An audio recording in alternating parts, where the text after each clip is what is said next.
Hello mga mare, for today's video, tara samahan nyo na naman ako dahil ilang araw akong walang upload, anak baka. For today's ganap mga mare, actually nung nakaraang araw pa to, ngayon ko nga lang na voice over dahil na-busy na naman yung mare nyo. Nag-out na nga ako sa trabaho niyan mga mare, 7 AM na nga ng umaga dyan at nag-apply na nga ako ng sunscreen ng Hikari dahil magja-jogging nga tayo for today's video para mabawas-bawasan naman yung ating taba-taba sa katawan na naksyota. Chares!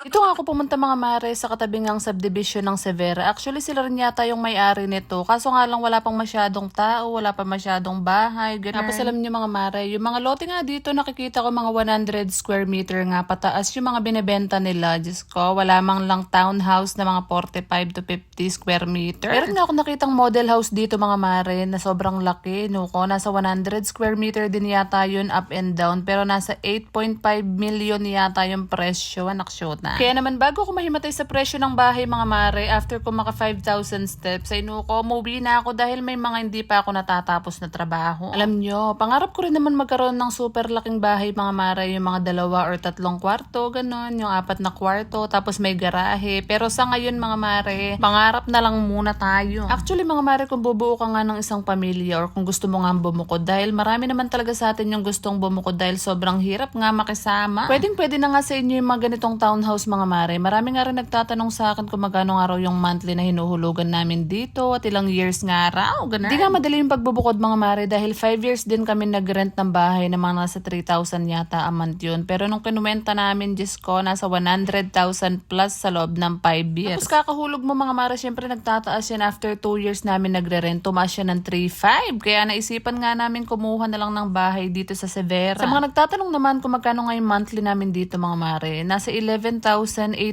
yung monthly payment namin dito at nasa 30 years namin tong babayaran, no ko, boy pa kaya kami nun.